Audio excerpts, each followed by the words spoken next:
1절의 말씀을 추가해서 오늘 본문으로 골랐습니다.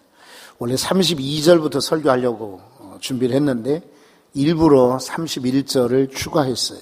한번 보시겠습니까? 그리하여 사도들이 흩어지고 그리고 제자들이 흩어져서 복음을 전한 이후에입니다. 핍박이 있었지만은 그러나 더욱 복음을 증거했죠. 그러니까 온 유대와 갈릴리와 사마리아 교회가, 신기한 일입니다. 예루살렘 교회로부터 시작했는데 이제는 온 유대로 퍼지고 갈릴리까지 넘어가고 사마리아에도 교회가 세워지게 되었습니다. 그리고 나서 평안하여 그랬어요. 저는 이번 부흥회 이후에 우리 교회도 평안하기를 소원합니다. 교회는 여러분이 이미 잘 알고 계시지만은 건물도 아니고 조직도 아니에요. 성도들 한 분 한 분이 교회예요. 그러니까 유대에 있는 교회 하면은 유대 지역에 사는 성도들만, 갈릴리에 있는 교회 그러면 갈릴리 지역의 성도들이며, 사마리아 교회 하면은 사마리아 동네의 성도들을 말해요. 평안하다 하신 것처럼 여러분, 우리 교회만이 아니라 성도 여러분도 말씀처럼 평안하시기 바랍니다. 그리고 든든히 서간다 그랬습니다. 든든히 선다. 이거 참 중요하죠. 사람도, 자동차도, 건물도, 회사도, 나라도, 국방도 든든해야 됩니다. 근데 요즘에는 흔드는 사람도 많고 흔들리는 경우도 많습니다. 제가, 여러분들은 별로 이렇게 잘 읽지 않으시겠지만은 요 앞에 성결신문이라고, 들소르신문, 성결신문이 나오는데 매주마다 기독교신문, 들소르신문에 일주일에 한 번씩 컬럼을 실어요. 하나는 우리 주일날 오후에 성경 공부하는 그 시편과 정신건강에 관한 내용이고, 또 하나는 지도자들의 심리, 교회 지도자들, 그리고 특히나 이제 후배들이나, 이제는 제가 우리 교단 안에서 상당히 선배가 되었어요. 그래서 후배들이나 이제 막 신참 목회자들이 교회를 어떻게 운영하나, 또 성도들을 어떻게 섬기나, 교회를 어떻게 지키나, 이런 부분에 아직 소양이 부족한 이들이 있어요. 그래서 그런 분들에게 지원하고 정보를 주고자 글을 실어요. 근데 우리 교단의 홍보, 우리 교단의 정책, 우리 교단의 광고 같은 것을 가끔 2주에 한 번씩 나오는 신문이 있는데 성결신문이에요. 그래서 편집자께서 전화를 줬어요. 목사님, 이번에는 성결신문에다가 글을 하나 실어주세요. 그래서 제가 흔들리는 교회 세우기, 이렇게 제목을 정했어요. 왜냐하면 정말 흔들리는 교회가 많아요. 저 개인적인 이야기를 혹시 드려도 이해해 주십시오. 저 앞니가요, 이거 제의가 아닙니다. 어렸을 때부터 치아가 중요한 줄 알고 우리 부모님뿐만 아니라 저희 위로 형제들이 이를 안 닦으면은 막 이렇게 손 내밀어 때릴 정도로 이를 잘 닦게 했어요. 그때는 소금 가지고 닦았잖아요. 굵은 소금으로. 그래도 꼭 이를 닦게 해서 충치는 없는데, 태어날 때부터 관리를 잘못했겠죠. 이 앞니 하나가 이렇게 세로로 썼어요. 가로로 있어야 이게 치아가 고르고 좋은데 세로로 있으니까 이게 보기 싫죠, 그죠? 근데 어느 날 그냥 쾅 하고 유리에 부딪혔어요. 그래서 코가 납작한 관계로 이가 먼저 닿은 모양이에요. 그래서 이가 흔들리기 시작하는 거예요. 근데 흔들리면은 빨리 치과에 가서 보강을 해야 돼요. 그래서 신경치료를 하거나 또 이런저런 보충제를 넣어야 되는데, 그때는 가난하고 또 지식도 없었어요. 그런 누구에게 충고도 받지를 못했어요. 그래서 조언도 받지 못해가지고 흔들리는 채로 그냥 사는 거예요. 근데 어느 날 이가 빠져버려요. 흔들리는 걸 내버두니까 빠지더라고요. 근데 이제 이게 세로로 된 이니까 사실은 그 옷니처럼 공간이 그렇게 많지는 않지만은 그래도 이게 빠지니까 보기 싫어요. 그리고 양쪽에 있는 이가 이렇게 오므라져요. 그 빈틈을 메우려고. 그러니까 반듯하게 놨더니가 이렇게 모아지는 거예요.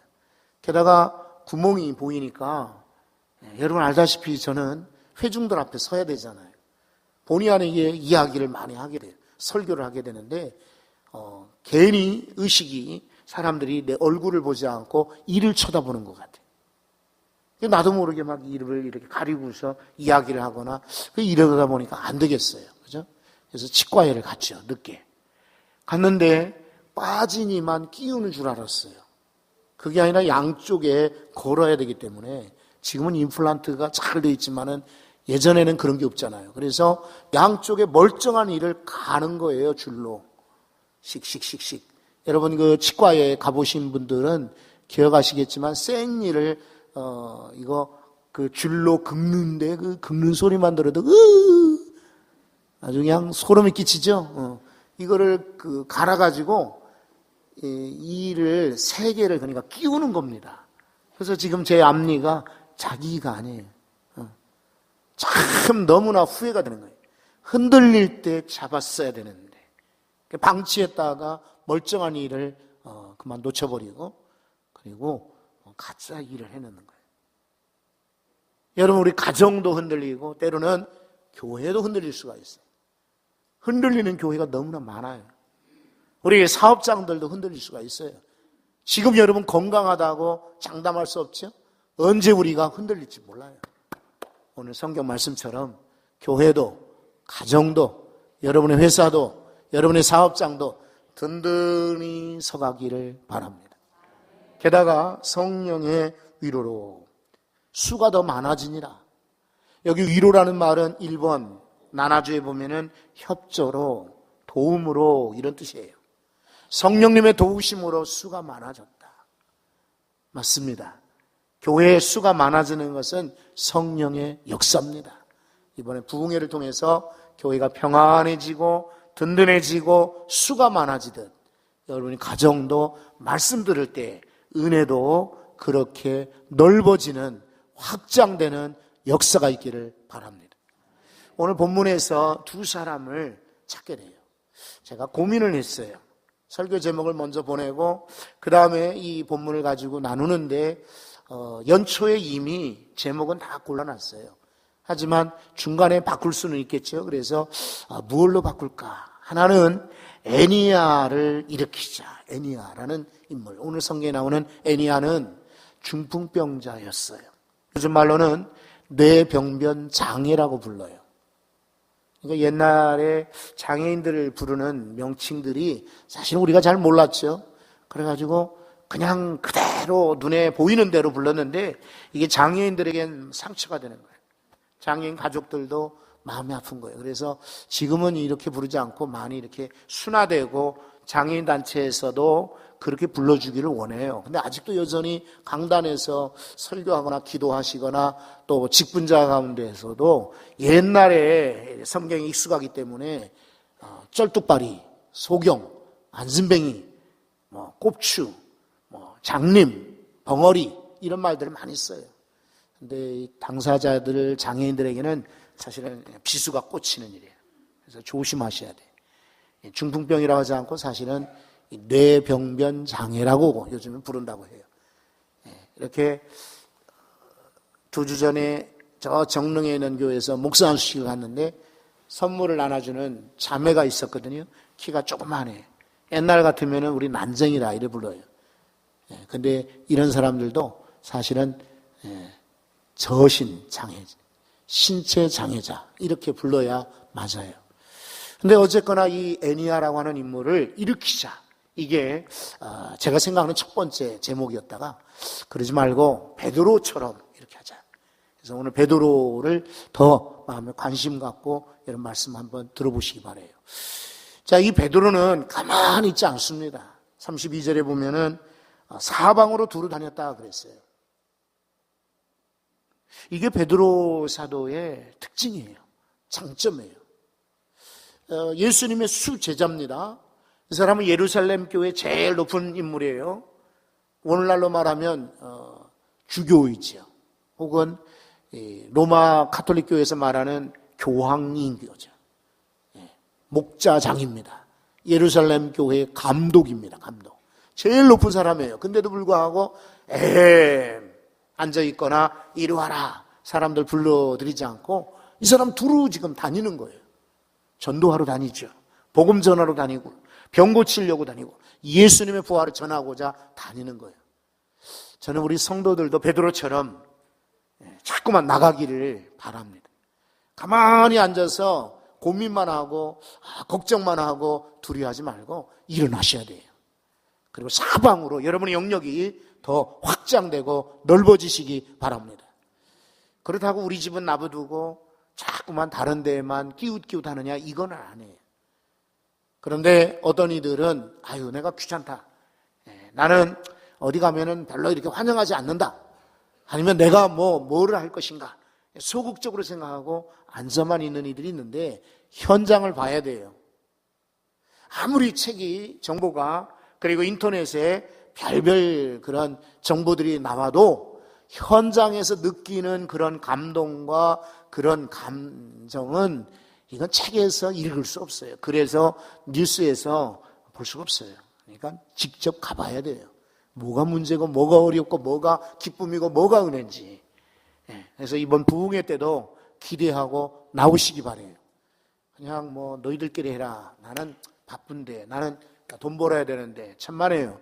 잠깐 동안은 비워두시고 교회에 집중해서 나오셔요. 그래서 은혜도 직접 체험하고 능력도 체험할 수 있기를 바랍니다. 사방으로 두루 다니되 엉뚱한 데 가지 않습니다.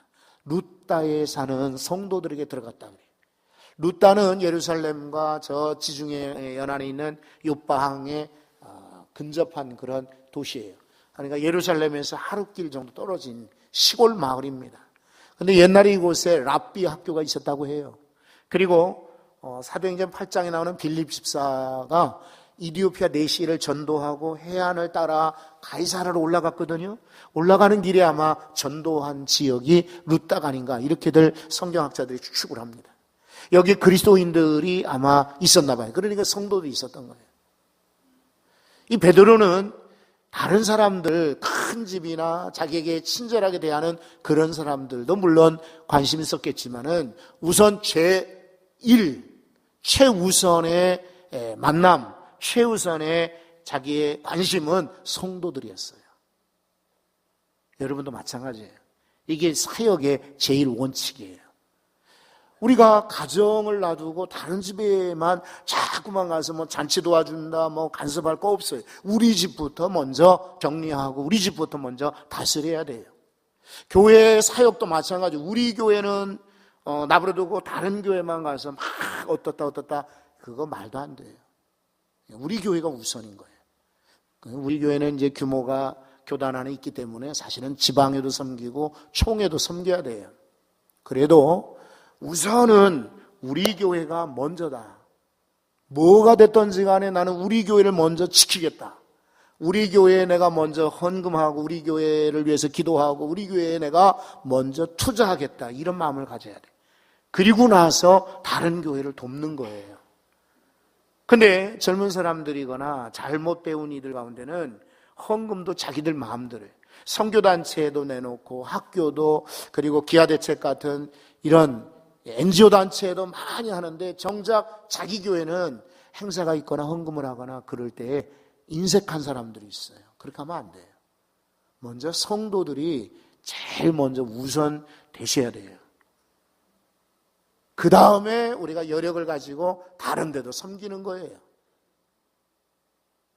이게 베드로는 아마 이 루따에 사는 성도들이 너무 약한 거죠. 이제 신생교회니까.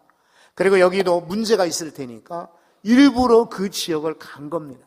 큰 동네, 큰 도시도 좋지만은 이런 작은 곳에도 베드로의 관심이 있었던 거죠. 그래서 성도들을 찾아갔어요. 우리 베드로처럼 여러분, 사람들은 유행하고 사람들은 호화롭고 사람들은 막 큰 거 좋아하고 화려한 거 좋아하고 유명한 거 좋아질지라도 여러분 우리 성도들은 베드로처럼 작은 거, 사람들이 별로 찾지 않는 곳, 사람들이 관심 갖지 않는 곳, 뭔가 약한 곳 이런 데 더 관심 갖고 주목하시기를 바랍니다. 사실은요, 큰 것, 유명한 곳, 대도시, 그리고 사람 많은 곳 정말 필요해요. 중요해요. 하지만 셋강이 살아야 큰 강도 사는 겁니다. 셋강이 썩어버리면 그 썩은 물이 다 큰 강으로 가서 결국 큰 강도 썩는 거예요. 지혜로운 사람들은 셋강도 관리하면서 큰 강을 들여다보는 거지요. 그런데 우리는 셋강들은 전부 지금 죽어가는데 셋강은 방치하고 큰 강만 살리겠다고 앞장선다면 문제죠. 베드로가 오늘 우연히 루다에 들어갔다라고 생각지 마십시오. 이 사람은 내륙 지역도 중요하지만 해안가에 복음을 전하는 것도 중요하다 여기는 것이고, 예루살렘 교회도 중요하지만은 지역 교회도 중요하다. 큰 교회도 중요하지만 작은 그런 모임도 중요하다. 이런 의식 가지고 루다에 내려간 겁니다. 갔더니 애니야라는 사람을 만나게 됩니다. 여기 33절에 보세요. 베드로가 이제 애니야라는 사람을 만났다 그랬어요. 영어 성경에는요, he found a man named Aeneas 이렇게 돼 있어요. 제가 왜 영어 성경을 일부러 읽어드리냐면, 언젠가 어느 교회를 갔는데 설교자가 이 본문을 소개하면서 애니야라고 하는 여성도 그래요. 제가 한쪽에 한글 한쪽에 영어로 된 성경을 읽고 있었는데 깜짝 놀랐어요. 애니야가 여성도? 그게 아닌 거예요. 이름만 애니야예요. 그러니까 착각한 거죠. 그 다음에 나오는 인물이 다비다라고 하는 여성이니까 아마 이 애니야도, 애니야 그러면 보통 여자인 것처럼 이렇게 읽히잖아요. 그러니까 그렇게 아마 착각한 것 같아요. 그래서 제가 일부러 소개해드린 거예요. 남자분이에요. 여러분 생각해 보세요. 옛날 유대 남자들은 일을 해야만 해요. 근데 8년 동안이나 중풍병으로 지금 누워 있어요. 요즘 말로 말하면 뇌병변 장애인 거예요. 두 가지 이유입니다. 하나는 혈관이 머리, 뇌까지 연결이 돼야 되는데 중간에 막혀버린 거예요. 그러니까 뇌가 죽어가는 겁니다. 그래서 반신 장애를 갖거나 아니면 전신 장애를 갖게 돼요.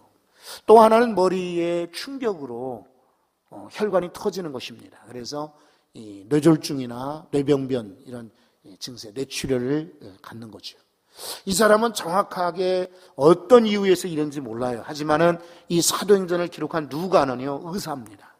그러니까 정확하게 병명을 지금 적고 있습니다. 뇌졸중이든 뇌병변이든 간에 중풍병이었다. 그리고 8년이나 누워 있었다. 의사인 누가의 시각으로 볼 때 이거는 참 오랜 세월인 거예요.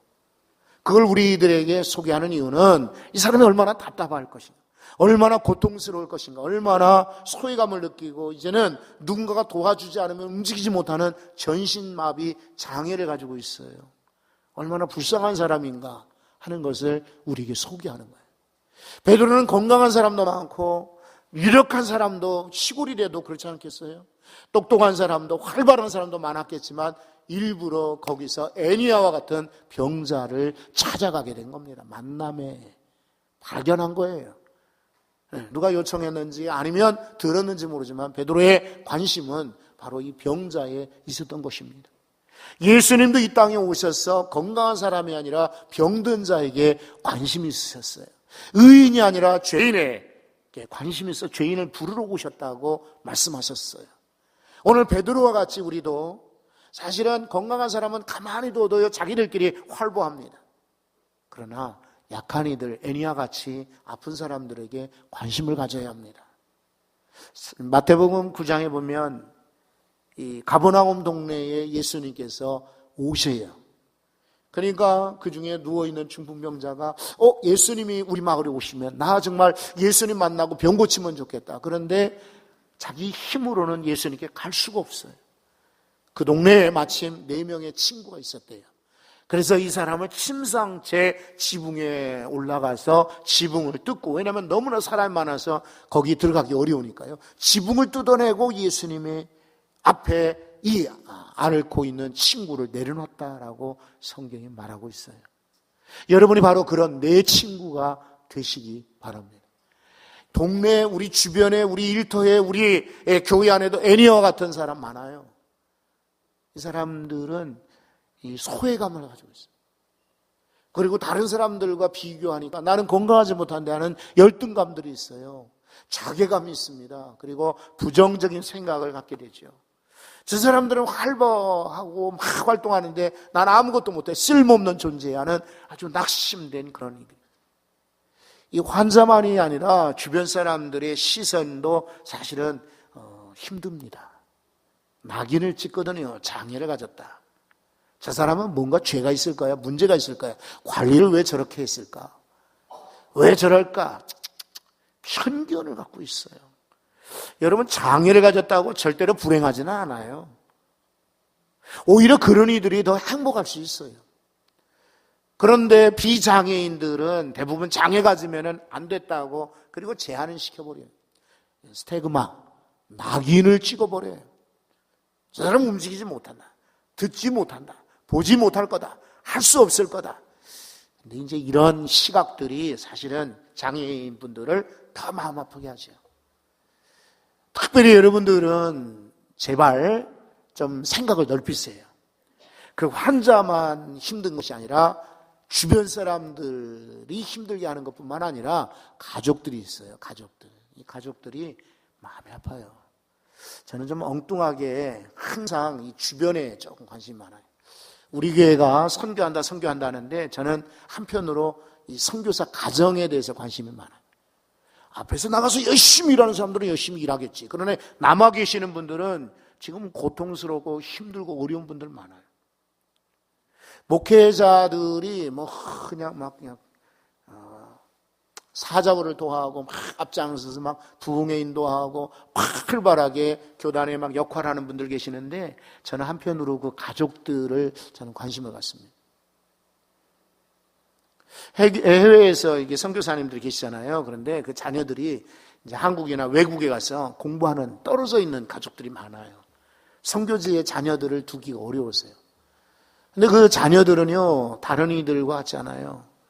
우리 아이 같으면 마음 먹으면 비행기표 사서 자기가 올 수도 있어요. 그러나 선교사 자녀들은 그러기가 쉽지가 않아요. 그러니까 보내놓고도 늘 마음이 조마조마. 이 장애를 가진 사람도 문제가 되고 어렵겠지요. 그런데 정말 힘든 이들은 가족들입니다.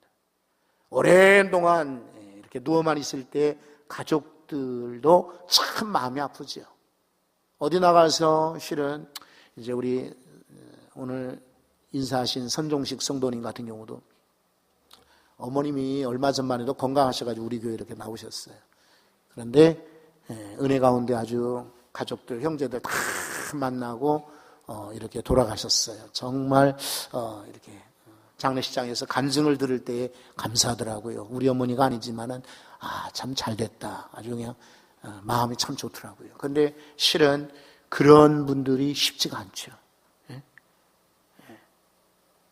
우리 김준택 집사님네 그 어머니 성규남 집사님처럼 주무시다가 그렇게 쉽게 가는 분들 많지 않죠. 요양병원에서 지금은 평균 7년입니다. 7년. 앞으로는 10년, 12년으로 여러분 지금 앉아 계시는 여러분들이 나중에 늙으시면은 이거 저주하는 게 아니라 통계입니다. 통계.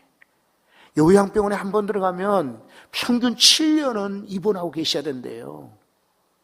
근데 여러분들 같은 경우는 아마 10년이 될지 12, 13년으로 늘어날지 몰라요. 왜냐하면 수명이 자꾸만 늘어나니까. 그러면은 거기 우리가 무슨 벚꽃이 좋다고 누워 계시는 분 놔두고 벚꽃 구경을 가겠습니까? 고기가 맛있다고 누워 계신 분 놔두고 고기를 마음껏 먹겠습니까? 재미난 얘기 있다고 그 우리끼리만 재미난 얘기 나누겠습니까? 늘 머릿속에 항상 어깨를 짓누르는 근심과 염려가 장애를 가졌거나 오랫동안 앓고 있는 가족들을 두는 이들의 마음이지요. 그런데 기가 막히게도 베드로가 그 애니야를 만난 겁니다. 이번 부흥회 때 여러분 베드로같이 애니야들을 찾아가세요. 그래서 만나시고 초청하시기 바래요. 이 베드로가 애니야에게 뭐라고 하냐면 예수 그리스도께서 너를 낫게 하신다. 내가 너를 낫게 할 거다라고 말하지 않아요. 베드로는 철저히 이인자지요. 그리고 자기를 감추는 사람, 이게 지혜로운 사람이죠. 사도행전 앞에 3장에도 보면은 성전 비문에 앉아있는 오래된 장애인 만났을 때 걷지 못하는 그 사람에게도 내게 은도 없고 근도 없지만 내게 있는 유일한 것이 있어. 예수 그리스도의 이름으로 일어나 걸으라. 그때도 예수님의 이름을 의지했어요. 이번에도 여전히 애니아야, 예수 그리스도께서 너를 낫게 하신다. 여러분, 치유의 제1원칙 예수님이십니다. 두 번째 원칙은요, 너를 낫게 하신다는 선포예요. 이것은 원어상 현재형으로 쓰여 있어요. 미래형이 아니에요. 기도할 때는 그렇게 해야 돼요. 하나님, 저 지금 아픈데요, 한 달 후에는, 1년 후에는 건강하게 해주세요. 그럴 필요 없어요. 주님 앞에 기도할 때는 때를 쓰는 거예요. 지금 고쳐 주십시오. 그래도 주님의 때에 일어나겠죠. 그러나 기도는 그렇게 하는 거예요. 현재 응답 주실 걸로. 이거는 응답이 안 될 수도 있어. 이거는 아마 힘들 거야. 그러고 여러분 머릿속으로 계산할 거 없어요. 단순하게 기도해야 쉽게 응답을 받을 수가 있어요. 그래서 예수 그리스도의 능력에 베드로의 확신과 선포지요. 그런데 애니아에게 뭐라고 말하냐면 일어나 내 자리를 정돈하라 그래요. 여러분, 누워 있었으니까 일어나는 거 당연하죠. 일어나서 자리를 정돈하라는 것은 그냥 누워있던 침대를 치워라, 이불을 걷어내라, 이 말이 아니에요. 이 자리는 문자적으로는 물론 누워있던 자리지만은 영적으로 너 그렇게 살지 마라. 너 그동안에 아프다고 낙심했지, 자괴감 갖고 살았지, 부정적인 생각으로 살았지, 세상 원망하며 살았지, 안 고쳐진다고 답답하다고 그러고 살았지. 그러나 이제부터는 좀 밝게 살라. 죄 짓지 말고 살아라. 그리고 하나님의 자녀답게 살라. 이것이 바로 자리를 들고 일어나라는 뜻이에요. 요한복음 5장에 보면은 베데스다 연못이 있거든요. 예루살렘 그 성전 안에 있습니다. 베데스다 연못가에 행각이 5 있고 그 주변에 행각에 사람들이 쭉 누워 있어요. 왜냐하면 전설에 의하면은 이 연못이 흔들린대요. 그때 누군가가 제일 먼저 물에 뛰어들어가는 사람이 병이 낫는다는 거예요. 그러니까 연못가에 사람들이 쫙 있어요. 예수님께서 한 병자를 찾아가셨는데 하필이면 그 환자는 38년이나 된 오래된 환자였어요. 예수님 물어요. 내가 낫고자 하느냐? 그러면 우리 같으면, 저 같으면 예, 물론이요. 저 낫고 싶어요. 그럴 거 아니에요. 근데 이 사람이 하는 말 좀 들어보세요. 저요, 물속에 들어가려고 하는데 아무도 도와주는 사람이 없어요. 불평합니다. 그동안에 가지고 있던 그런 생각을 주님께 지금 이야기하는 거예요. 근데 주님은 말씀하시기를 일어나라. 물에 들어갈 것 없다. 일어나 내 자리를 들고 일어나라. 여기서 이 자리는 똑같아요. 자기의 부정적인 자리, 그리고 원망하는 자리, 불평하는 자리에서 일어나라는 거예요. 베드로는 이미 예수님을 따라다니면서 그것을 봤죠. 그러니까 똑같이 애니아에게 명령하는 겁니다. 그래서 3박자 필요합니다. 하나는 예수 그리스도의 능력, 또 하나는 기도하는 베드로와 같은 믿음, 세 번째는 환자 애니아와 같은 자리에서 일어나는 결단. 이 3가지가 연합할 때 역사가 일어나는 것입니다. 저는 부흥회 때에 여러분들 문제가 해결되고 병든 자리에서 일어나고 답답한 일들이 열려지는 역사가 있기를 소원합니다.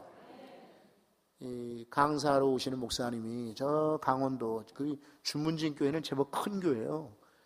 그 교회 담임자로 계시다가 홍성교회 부임을 했어요. 그런데 홍성 성결교회는 이제 도청 소재지가 되고 상당히 지역이 좀 커졌죠. 하지만은 그래도 여전히 옛사람들이 많고 고령자들, 나이 드신 분들이 많고 아주 전통적인 홍성 성결교회 나름대로의 특징이 있어요. 그런데 이 목사님이 작년에 제가 이렇게 이야기를 들었어요.